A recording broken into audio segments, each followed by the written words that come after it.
coming up this week on the Digital Lifestyle Show 881. Richard here, and he's going to be telling about his EV that he's purchased, which one he's got. I've got something interesting new here to talk about.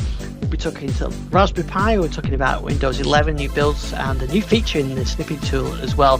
Space news and lots more, so let's get straight to Richard. Richard, good evening. Good evening, Ian. How are you? Okay, very good. We're excited because we've got something new. Oh, new toys. Yes. I believe you have two, which we're talking about. Well, but my toy won't arrive till next year, so. Yeah. No Gary tonight because he's not feeling well. Get well soon, Gary. Yes. I blame the electromagnetic interference from electric vehicles. That's what it is, definitely. Not the 5G's out now, is it? By the way, that was a joke, just in case anyone gets out. That was a joke. Does 5G not cause problems anymore? 6G probably. Yeah, well, it's interesting actually. I mean, there is a school of thought that says you shouldn't put the phones to your head the whole time. But I mean, I did meet one of the guys who worked on some of the 4G circuitry on some of the phones. He said, "Yeah, I wouldn't put it against my head 24 hours a day, a phone that's but that's not to say you should go around setting fire to 5G masts." Yes. I don't think that's a good idea. Yeah, so we've got new build Windows 11, a new feature for the Snipping Tool as well, which we can. Oh yes, this is good. Yeah. Talk about, and a duo update as well. But I want you to start off about. You mentioned last week that you were nearly there on a car. So have you pushed the button? I've pushed the button. I've decided in the end to go for the Kia Niro EV, which I'm as surprised about as anyone, if I'm honest, because it was not even on the top 5 list. And took it one for a drive and came away very impressed with the vehicle, I have to say, having driven a lot of other electric vehicles being made by very large German companies and other Chinese vendors and what have you. It was just very surprising, and now I understand why so many people I know are Kia bores and try and say, "Oh, it's a brilliant vehicle." Don't be so dull. It's a Kia. I mean, come on now. I remember Kia from years ago. They were a bit of a tacky, plasticky manufacturer, but I have to say I was very impressed with it. So yes, I've gone for the new Niro EV, which I think you've got on the screen there. Yeah. And it's an incredibly competent vehicle. It just does everything right. And I mean, I did look at the EV6, and I must admit the styling is not quite to my taste, and it's a bit big. Whereas the Niro is more sort of is a manageable size. And most importantly, my wife. She needs to have a certain sort of posture in this. She can't have low down sort of sporty type seats in cars. So that kind of ruled out the MG4 and things. Whereas you can sit up quite high and sit quite straight in the Niro EV, and the level of equipment you get is really impressive. And the range is still the same. I think it's roughly the same as the previous one, about 283 miles, which that I think will probably translate to around 250, 260 miles in everyday usage. Although I've seen some people on forums, I'm sure Gary's aware of, who've done intergalactic mileage of a single charge. But I think I wouldn't be quite that dedicated. I'd just be driving it normally with the air conditioning turned on. But again, that range is fine for almost all things that we do, apart from the occasional trip to Wales or to Norfolk or somewhere. And then, as I think we've discussed before on this show, we'd have to plan how we'd do that via charge points. But on the whole, it can go anywhere we need to go and back on one charge in a day. So, that's enough, really, isn't it? Which is enough. And again, I have. Yeah, when I've got we've currently got a Volkswagen Tiguan, which is like an SUV type vehicle. When we got that about a year and a half, 2 years ago, back then I couldn't make the EV equation work because of how much the running cost was per mile. And as of, I'd say about a month and a half ago, the balance really changed. So I've pressed the button, and now I've got I was hoping Gary would be here because I went to ask his advice on what's a good charging point, because I've seen the Omi or the pod points and things, and I need to obviously get a charging point, because while there's a waiting list, I think about 2 or 3 months for the for the Kia. I think it's a similar waiting list for some of the pod points as well, for some of the charging points, because again, everyone's being hit by these supply chain constraints and shortages. Yeah. So you mentioned you couldn't make it work, and now you can. What's changed? If I'm honest, it's probably it's going to be it is the pence per mile, how much it costs to actually run the thing, because petrol prices went up, as we know that they went up dramatically last year, or rather in 2022. They've come back down again, but you can imagine that could happen again, and that was quite a shock. Whereas it does cost very little to run these things. Also, I've begun to get some quite substantial servicing costs through, and again, driving certainly the Nero EV around, and I think, many of them really, you realise that you're just not going to use the brakes. They haven't really got a lot of service items on them, to be honest. And this thing, I think it's serviced every 2 years or 20,000 miles, so that helps. Currently in the UK at least, they're exempt from most vehicle taxation. I think that's going to change at the end of 2025, but again, I have to defer to Gary, who is the expert on all matters of EV. But basically, it was simply the cost of living with the thing. It just, the Volkswagen is only going to go up, the cost of living is going to only go up in price. And I was offered a particularly good deal on trading it in, because I think there's a shortage of second-hand cars. And so I thought, well, perhaps this is time to push the button. My next car was always going to be an EV. I just hadn't planned to get it for another year or so. And of course, the opportunity came now. The other thing about the Kia that I did like, which is this is going to sound so petty ridiculous, and I can see you've got it on the screen there, is the fact the charger is in the nose. I really like that. Oh, right, yes. Because I know some people have said, "Oh, crikey, you might have crash damage and things. If you have a shunt, then it'll be bad." But it will make life much easier when parking the car at home and charging it to be able to drive into the house, plug it in, and then walk away. The other thing I was quite impressed with as well was just the level of control you had over the car and the gadgets and things. It was just basically a nice vehicle. So and driving it, again, real shame Gary's not here, but EVs are like rockets. They really are around town and things. You kind of put your foot down and they just go. They really do go quite quickly. This thing is no different. It's I think it's about 200 brake horsepower or so, and you do notice it when you're driving it. It's definitely a good deal pokier than what I'm used to, and that's quite fun as well. I'm sure that my big heavy right foot's going to burn through the power in no time, but that's all part of the fun, isn't it? Although again, I think from the picture you can see the dashboard with the regenerative brake braking, because unlike many cars that I tried, you're able to control how much bite the regen braking's got. So that means that when you take your foot off the gas, it'll start to charge the battery up. And while some a little more than kind of, they've got one level, so either it's on or it's off, which means you take your foot off the gas and it's like someone slammed the brakes on. With a Kia, you can control the level of it, which I did quite like. But it's the little things like that really appeal to me. Harvesting brakes, they call it in Formula One. Harvesting brakes, yes. But there is I think, which one was it? It might have been the MG, possibly, that had a button marked KERS. And I thought of you. I thought Ian would like that button. He's been pressing that button all day, going, "I'm going to press the KERS button now." Yeah. Activate the KERS. Yeah, definitely. So that's the decision. So that should arrive probably, I think, in February, March time. The other thing that was very interesting, and again, this is probably more of a UK market thing, was bizarrely a new one works out cheaper to buy than a second-hand one.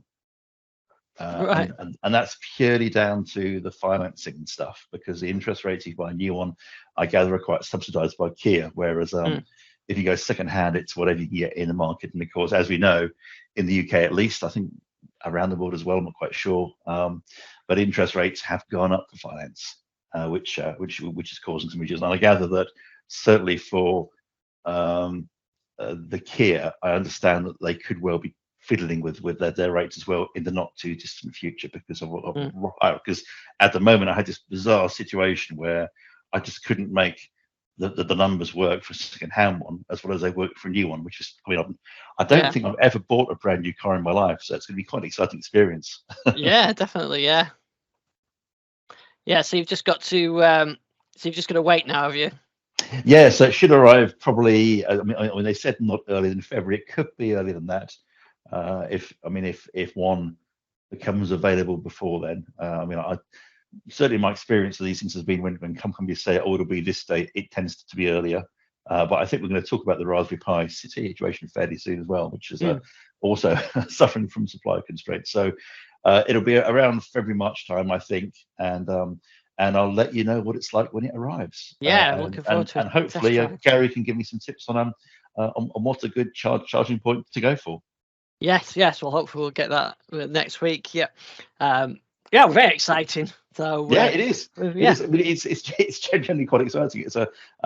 And nobody was more surprised than me because Kia was not on my list of cars. I wasn't planning to get one. So it's one of those things that you should, in all things, you must keep an open mind. And so I thought, I'll try it out. I thought, actually, this is pretty good. So I came away quite surprised. And now all my EV owning friends have said, well, obviously you've got a Kia because it's probably the best one to get right now. I mean, Teslas are great, but quite expensive. Kia is the best all-rounder. So, and the MG4, sadly, the seating position wasn't really good enough for Mr. Speed. So, I mean, the MG ZS, that was awful. So, but that was very much last generation. So, but I was fully expecting to have gone for a German make. I was very surprised when the Kia proved to be as competent, well, at least as far as I'm concerned, as it is. Yeah, definitely. Yeah, great. Well, I'm looking forward to hearing how you get on with that. I'll tell you next year. Yeah. Now, you mentioned about supply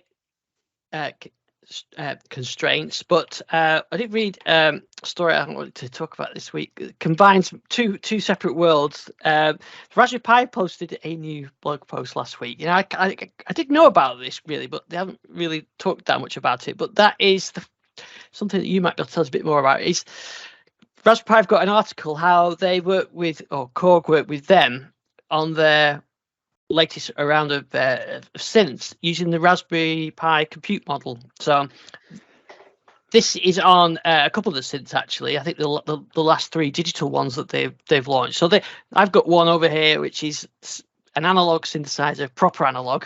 It's a new one, but proper analog. But these are digital ones, the Wave State, the Mod Wave, and the Op6, which are not based on anything old. They're new technology, but rather than design all the compute themselves, they've used a Raspberry Pi and then design the user interface, the software and everything else that goes on top of that, the control services. But it's quite interesting that in the past Korg have developed their own DSP chips. Yep. In fact, I remember, I think he mentioned it on the article, they had a Linux-based one for a while, which they actually were going to bring out an actual PC one itself, I think, at some point. But anyway, but interesting that they've done this. I guess this is where something like the Raspberry Pi compute model is great, because it gives you that building block that you can then build on top of. Yeah, isn't this the compute module 3 as well? Yes. Yeah, so it's not even the latest and greatest, which I think is interesting. It's still enough horsepower for them, as you say, to build what they need for the Korg synth. Yeah. So it's I believe the plan was to try and get it below $1,000, and obviously they managed to save a truckload of cash on hardware. So it's all about the software going on. I presume it's the software itself though is still closed source. It's because it's their trade secret. Yes. I assume so. Yes, which is probably, I imagine, caused a few eyebrows to go up and down a bit in the Raspberry Pi community. That's right. Yeah. But then again, I mean, lots of manufacturers use Pis in hardware. So it's a really handy component in industry. Full stop. It's not just for hobbyists or for education. It's a really useful bit of kit. So So have you got one yet, Ian? Well, now of course, I did say I didn't need anything new, didn't I? You did say that. I can see you leaning over. So. Whoa! Look at that. So so that is the Mod Wave. So this is the one that's powered by a Raspberry Pi. And so I shall be. I think I've got it. Yeah, there we go. That's the one that's on the screen there. So this is a fairly advanced digital synth. It's so it came out last year. towards the end of last year. Actually, I think they just started shipping this year. Uses something called wave sequencing with samples, and it's all about modulation of samples as well. So it's quite interesting what they've done as well. As the same with this and the other two that I mentioned as well. They've also offering they call it the native. So this is the mod wave that I'm talking about now, but they do the wave state and the op6, but they also do a native version of as well, which runs on Windows and Mac. So they've reused obviously that code and to make native. So you don't need the hardware version to run the native version, but you can do, and they will talk to each other. So you can actually have the physical one and the virtual one. Obviously, it's the same code, and they talk to each other, and depending on what you want to do. But of course, the advantage of using the hardware one over the native one that runs on Windows is the control surface, because otherwise it's just a mouse interface. So you kind of get the best of both worlds. But it's quite interesting how they've managed to develop that based on the Pi, but then there's still the Intel version is still is what's available. So for the Mac, it works on the new M1 Mac, so that is ARM based, isn't it?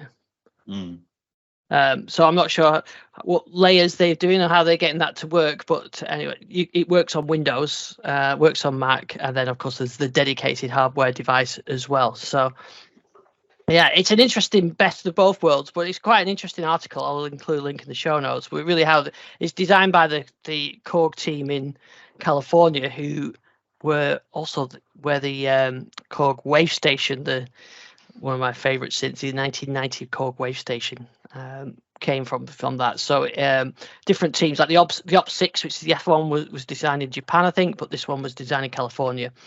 But they, like in the article, they said they didn't have to develop their own chips effectively and operating systems and everything else. They're doing the software, the music, the instrumentation side of it on top of that, and the hardware control interface. So yeah, it's a very powerful device. I played with it when I went to the music show in Sheffield, the synth show, a couple of months ago. If in terms of sounds, I'll perhaps give you a demo next week. But if you're thinking of like an analog synth is giving you those Vangelis or 80s sounds, the mod wave is giving you the sound that someone like the Dune soundtrack would be made with, or Blade Runner 2049. This kind of very digital modulation effects. So it's that kind of next spectrum. Next week should be the last show before Christmas, so I think you should definitely do something Christmassy on it. Yes, I don't know. I'll be doing any Christmas covers on it yet, but we'll see. I think it's a very deep thing. Whereas the Minilogue that I've got is a traditional analog synth with ADSR and all the kind of stuff. Anybody that's played with analog synth will immediately be able to pick up that and play with it and make sounds within seconds and be able to control them. The mod wave, I think, is not like that. It is more of a hybrid synth computer, and to give you different avenues. So, Hans Zimmer type modern kind of that stuff. But if you think that kind of stuff, anyway. So I'll be able to give you a little demo when I've had time to play on it. But certainly interesting that the Raspberry Pi has meant they've not had to reinvent the wheel, and they're building on top of that. Oh, fantastic! Yeah, it's really good, and it's just good to see the hardware being used, and making it to where, as I said, it's already moved into the industry, but it's good to see more concrete examples of it being used in creative, interesting ways by large commercial companies as well as hobbyists. I just think it's just great. I'm very pleased to see it being used, as long as, of course, those hobbyists still get their hands on stock. Yeah. So now there's been a thing about these not being available, and a lot of issues with the Pi with hardware not being available.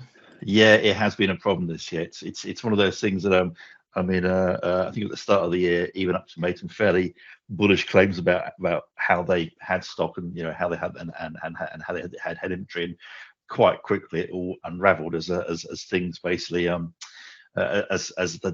it seemed that Raspberry Pi machines became made of unobtainium, as I think the supply chain constraints. Well, I think that there were multiple factors. One, there are issues with the supply chain post the COVID pandemic, which obviously is still raging in many parts of the world. But that's resulted in one, bits being hard to get, things getting more expensive, um, long delays in transportation, and I think all of that has led to, particularly as far as the Raspberry Pi is concerned, just being unable to get hold of them. So they did put out a very optimistic post. I think it was yesterday, actually, on the 12th of December, where they said they were able to set aside, a little bit more than 100,000 units of the 0, the 3A, the 2 and 4 gig versions of the Pi 4 for people who are buying one at a time. So not industry who might buy them in massive bulk quantities. The average hobbyist who really wants who just wants to get their hands on a Pi 4 or whatever.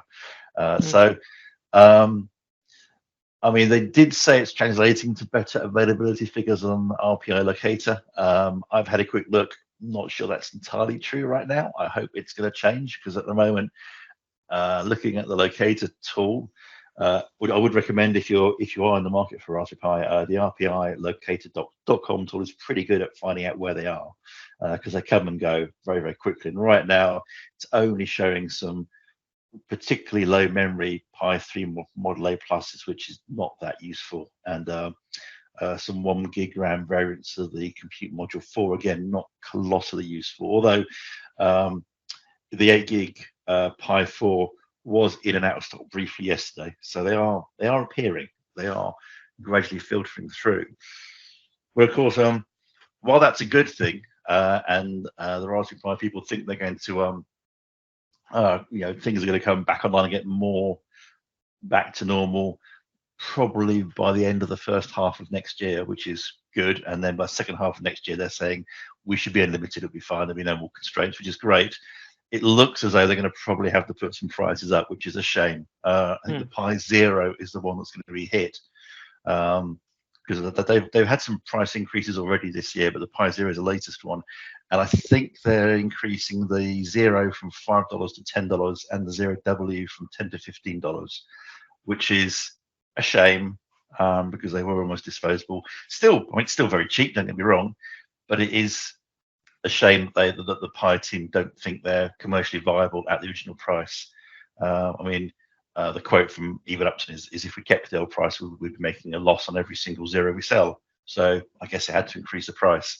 Yeah. But it is a shame, and it's a shame they've increased it. And unless I'm wrong, they don't seem to be upping the spec for that price increase, because really and truly, an increase from $5 to $10, that's actually a big jump. Yeah, it is. Yeah, you're doubling the price, so it's a shame the spec doesn't appear to be being upped as well. But obviously, we are in a strange place at the moment in terms of supply chain. But I can't imagine those prices going down. But maybe they would perhaps look at putting an increase in the spec in the next few years or so, because I guess they now have more cash to play with. But it's a shame. But one of those things. But the good news is, they are saying the constraints are starting to ease a bit. So if you're in the market for a Pi, I'd recommend looking at the RPI-located.com site, and hopefully one will appear in time for Christmas. Yeah, so I've got my couple of mine here. Bringing mine out for this annual Christmas LED light display. Yeah, looking forward to it.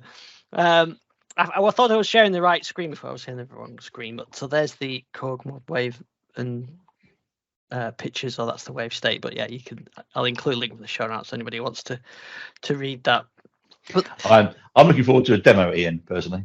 Yes, I'll try and set something up for you next week. Talking about that as well, I have got my new tracks out today on Spotify.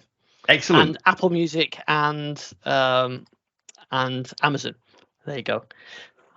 So new tracks, and you might the second one, particularly the race day, has got a bit of a retro gaming, the arcade games type thing. There's the big cabinet type ones, racing games. It's got a bit of feel of that on it. So well, as long as you manage to squeeze the magical sound shower in there somewhere, I'll be happy.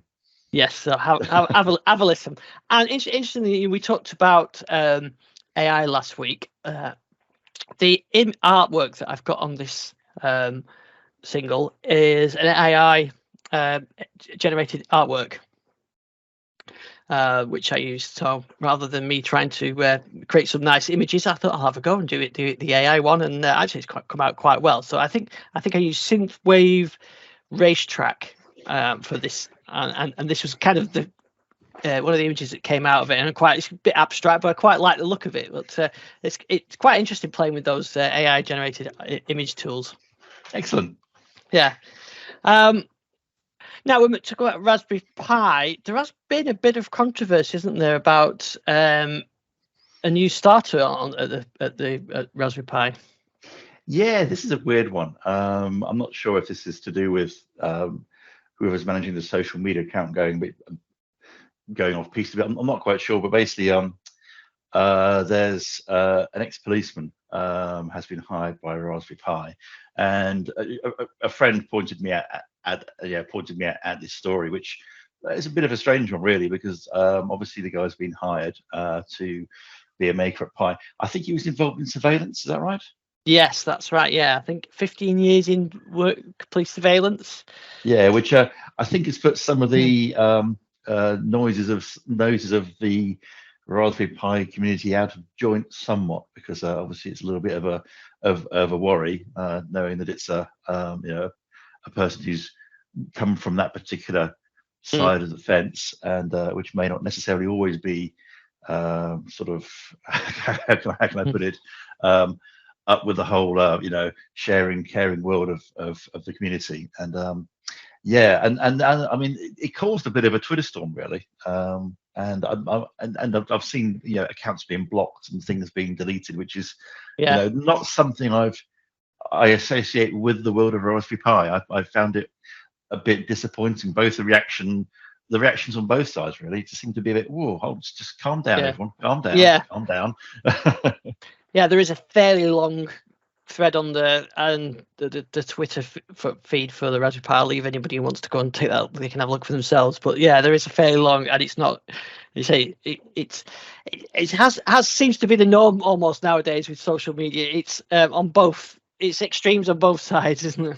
It is, yes. It does seem. I think that's exactly right. There are extremes on both sides. You think, well, just perhaps you should just stop shouting at each other now and just calm down and think about this more rationally. Because it's I mean, the Raspberry Pi. I don't know if he's been hired by the foundation or because the two different companies, aren't they now? So I'm not quite sure if he's foundation or if he's been hired by the Raspberry Pi company itself.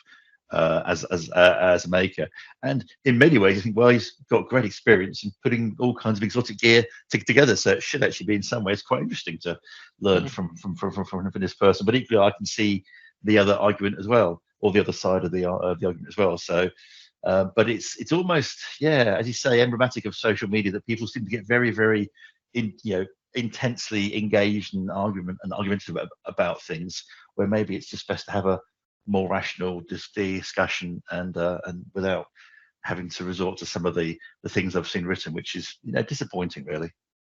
Yeah, exactly. It's like I said, it just seems to be everything nowadays. It's just extremes on both sides. Let's go to something slightly less controversial then. How about a upgrade to the snipping tool in Windows 11? Tell me more, Ian. Tell me more. Well, do you ever have you ever found yourself wanting to recapture the video of the of your sessions? Well, you can now in the new screen recording tool. So in the snipping tool now, there is the option to record the screen. Is this dev channel only, or it is dev channel? Yes, but these things usually come through quite quickly because it's not dependent on dev builds. It's just that the app gets tested first in the dev channel and then rolls out. So I wouldn't expect this to be that far away. So I gave it a try, and rather convoluted video to do, but I did record a video of how to do it. But of course, you're making a video of how to record how to make a video. So so I didn't cross the streams. I did get it to work. I didn't get it to record any audio when I was doing it. It was only, but I'm not 100% sure if that's because my kit was interfering, my recording kit was interfering, but I don't think it was. It didn't give me any options to record the audio, so it recorded the video no problem. So still maybe used for doing the videos like I do. I tend to record the audio at the same time, So you know, if I'm doing a how-to or a build video, I record the whole thing and then edit them in sync. So this wouldn't work that way. You would have to record your video and then do a voiceover. But it may be if you're using it to capture, you want to show someone as an instructional video or something like that, and you just need to capture a few, click here, click here, click here. You can capture that quite easily, and then of course you can edit it in Clipchamp or other video editors and share it out. You can share it directly from the Snipping Tool as well. So it's a little bit limited, a little bit basic. I was hoping it would be a bit more like some of the bigger screen recorder softwares where you can really capture everything, but doesn't seem to be at the moment. Maybe they'll add the audio as well at some point. I mean, I have. If you're not using a third-party tool like Camtasia, I've used Teams before, which is you can just start a Teams session, share desktop, and record that. That seems a pretty. That's quite a good way because you can record the audio. But like I said, this is very simple. You just hit your Snipping Tool. Start recording and it records, and then you just save it when you're done. So it does work. It's nice and simple. I mean, is there a limit to how much you can record? I left it running for a couple of minutes. Didn't seem to have any issues. You just literally fire it up, hit record. You can do the same thing as well. You can hit you can choose your zone that you want to record on. You can kind of grab an area and that kind of thing. So, and you can choose which screen is recording and so on. And yeah, it just kind of works. It's basic, but it works. So perhaps that's what you need. I mean, I was going to ask things like I presume it outputs what an MP4 or something to your video. Yes, MP4, yeah.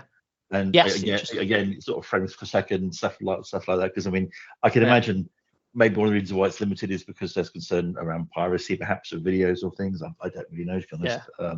I mean, I've had a little play with it myself. It's again, I also couldn't make audio work at all, but then I was using it purely to embed illustrations of what I was doing on a screen, so audio wasn't so much of an issue. Maybe it doesn't. I mean, maybe it just doesn't support at all.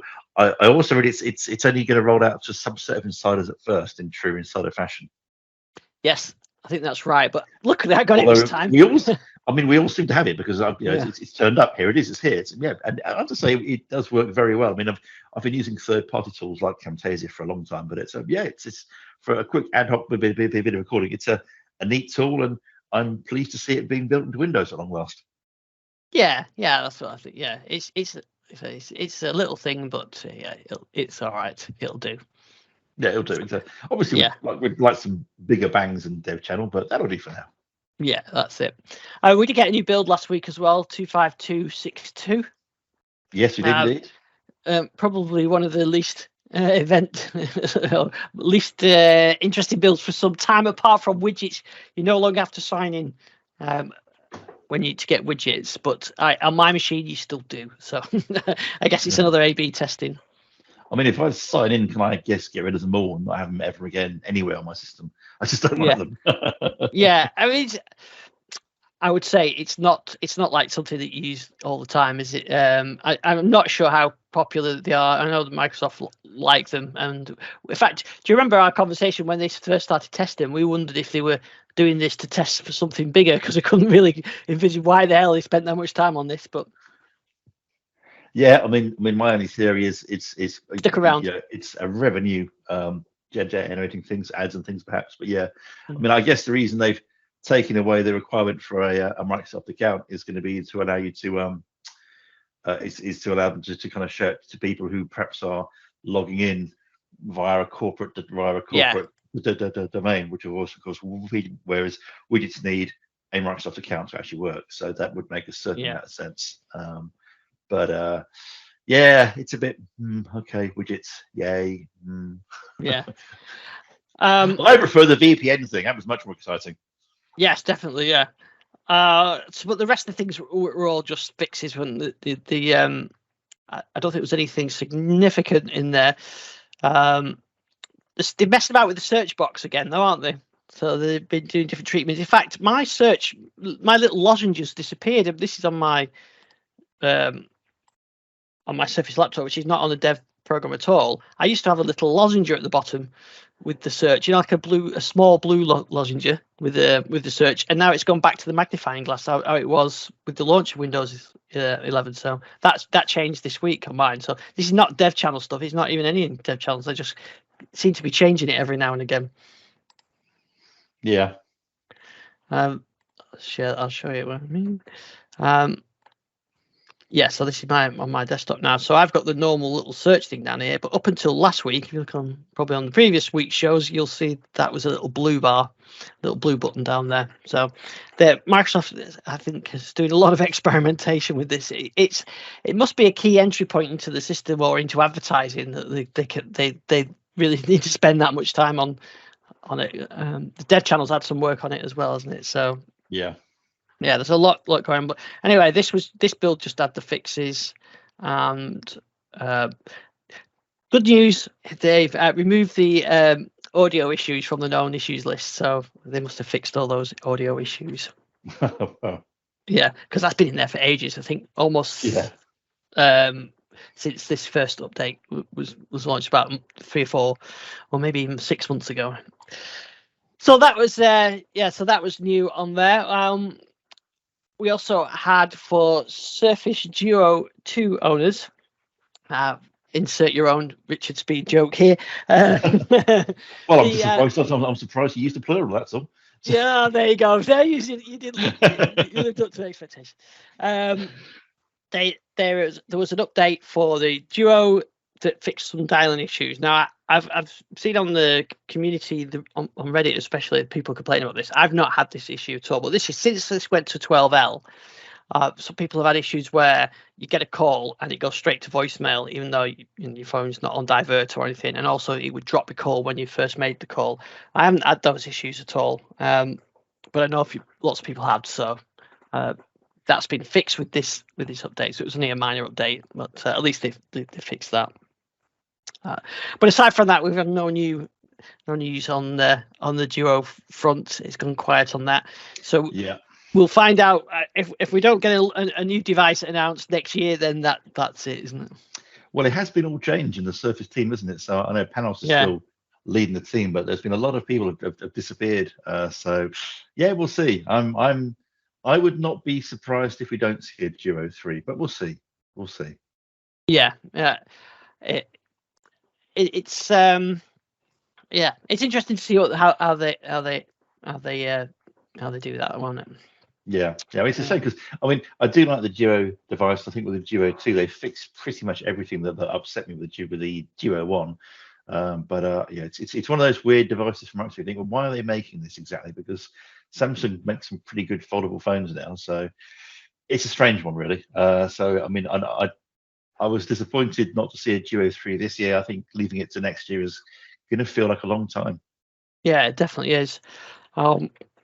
Especially with all Samsung, constantly putting phones out. Did I mention my son's fold? No, it's not a fold. Flip broke, yes. But he did get it repaired. So I think they sent him back. It was the same IME number, so they did repair it.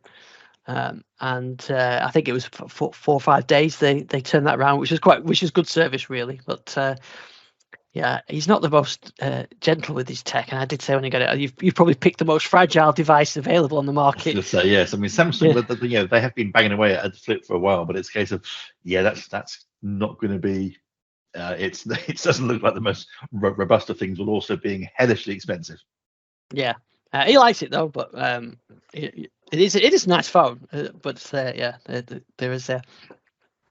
I did expect something to break, and it did, but one of those things. Yeah. More son is still decide on whether to get a Surface Go 3. I think Microsoft definitely missed the trick of not releasing an update to that. I think that would have been enough to trigger him to think, I want the new one, and he might. And so he's still thinking about it. Surface Go 3. I still think. I'm still using this Windows and ARM dev kit. I've not worked out why the time is wrong. It's still wrong by a few minutes. I don't know why it's doing that. But apart from that, it's working incredibly well. So I can't work out why Microsoft wouldn't put the chipset from that into the Go 3, because it's clearly that's what it costs, and it's an incredibly powerful bit of kit. So it'd be an ARM powered Go 3 or Go 4. Yeah, Yeah, that's what I think we're all waiting for now. I was having a look in John Lewis at the weekend and of all the surfaces, and I think that's the device that needs refreshing the most now of all the line. The laptop laptop Go 2 looks good, and all the other ones look good, and I think that's the most affordable one. So I think they need to, but I think they do need to drop the 4 gig 64 gig eMMC one. I mean, I'm surprised Windows 11 can even work. I mean, I know we managed to make Windows 11 work on a 4 gig Pi, but it's a painful experience. Yes, running Windows 11 on a 4 gig anything is just painful. Yeah, and as I say, running it on this device here, which is 32 gig device, and it's wonderful. It's battery. It's so good on this device. You think, well, surely if they can build this, why can't they build that into a Surface Go type device? Because it clearly can be done, and done relatively cheaply. Yeah, I think so. Yeah, maybe spring next year will be the launch time for. I do hope so. Yeah, device. I mean, because as you say, it's looking long in the tooth, and it would be a logical upgrade because clearly they can build it, and I suppose we'll have build coming around in spring. So I was disappointed that we didn't see it in the events this year, but fingers crossed. Yeah. And that because it would make a good Christmas present, but we'll have to wait for next year now. Yeah, I think so. And also, you'd be lucky to get anything delivered in the UK now anyway. So. Yes, that's very true. Although Korg were very good with my delivery, no issues with that. I suppose so. Yeah, and so even thinking he's got a chip in. I know that they had a lot of issues getting these devices. I think they launched them last year, and then it was sort of middle of the year before they started shipping. They announced a drum machine. I think it was September, and that's not actually going to be shipping until next year as well. There's a lot of manufacturers. It's across the whole industry, isn't it? It's not just cars. It's cars, music, laptop, makers, everything. Yeah. So hopefully next year that will be a little bit easier, and that will make things a bit easier, and maybe help reduce the cost a little bit, perhaps all the increases if they're a bit more available. Yep. Okay, so I think that's everything I had for this week's show. Did you have anything else? I could do one bit of nerdery at the end, which is of course for those who've been following it, NASA's Orion spacecraft. Oh yes. Splashed down successfully on Sunday. It made it back. It dropped down in the Pacific Ocean. The capsule has returned to Earth. Obviously, shades of Apollo's. I think it's Apollo 17 was launched around the same time, 50 odd years ago. So it's a bit of an anniversary thing. But it came down, and I'm both pleased and saddened to say, because I'd love to be snarky. It all appears to have worked. Came down on parachutes. It's successfully splashed down. It's on board this ship to be brought back to port in Portland, and the USS Portland, and that's it. It's all worked. The European service module worked perfectly, from what I can tell. I mean, a few ifs and buts, but I gather it produced more power than it needed, which is a nice place to be. It used less fuel than they thought, which is a nice place to be. So. It's all gone really well. So I think I have nothing negative to say really, which is fantastic. Isn't it really? It's good. I mean, I believe they've wheeled the launch tower back into the vehicle assembly building now, where they've got to do some work. Because I know that when Artemis 1 lifted off, it did make a fairly substantial mess of the launch tower. I think blast doors were bent and things, so it needs some fixing. But they have plenty of time, and there's over a year until the next launch. I'm sure they'll have rectified any issues long before then. And but from what I can tell, a great success. Obviously tinged with sadness because, of course, 4 space shuttle engines were then dumped in the ocean because they're now expendable. 2 boosters were dumped in the ocean because they're now expendable. So we have gone back to the era of the Saturn V, in that after all that big rocket, all that came back was one capsule. But that's did they retrieve them, and can they reuse any of that? Well, with the Orion capsule, no. That they had planned to try and reuse it, but the first few are virtually not reusable at all. They're going to see how they go with things like the heat shield and what have you. Mm. I think the only thing they need is some avionics, which they need to use in Artemis 2 or Orion 2 rather. The rest of the rest of it, I think, isn't reusable either. So it is. I mean, I've said before, I think it feels strange these days because obviously there's SpaceX for using their boosters, and the Crew Dragons get used over and over again. The European Space Agency has said of Ariane 6, they'll never build another rocket like it. They plan to make their next rockets be reusable. The Chinese are going reusable. So it's a little bit. It feels almost like a backward step in some ways for NASA, but again, they've got all this hardware on the shelf, so why not use it? I suppose. Yeah. So there is that. I mean, there is the slight concern now is obviously we're all aware of what's happening with Twitter and Elon Musk. Elon Musk's SpaceX is somewhat of a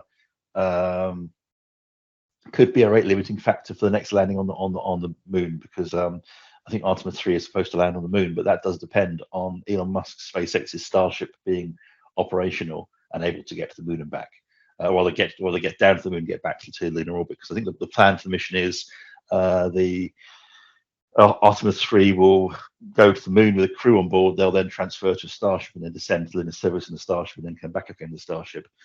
That is the current plan, but it does depend on Starship being useful by then. And with the success of Artemis 1, you're thinking, well, okay, I mean, I wouldn't bet against Elon Musk, but you've only got 4 years to go now. So, and as yet, Starship has yet to make it into orbit. So time is.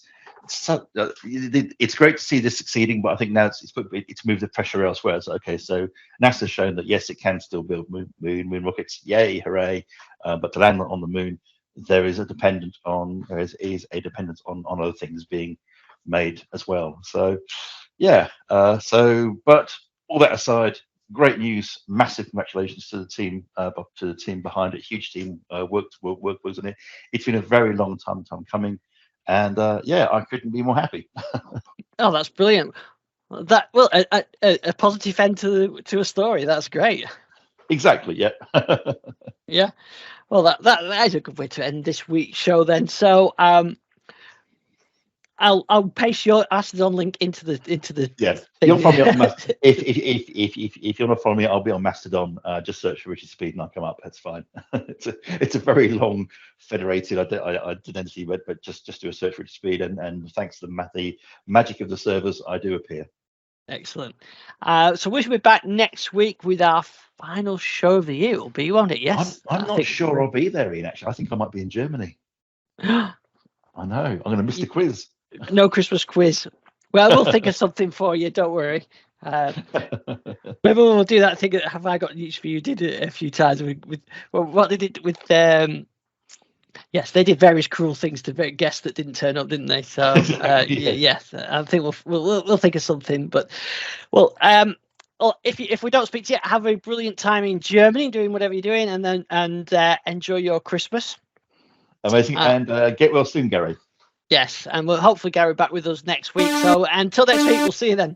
Cheerio.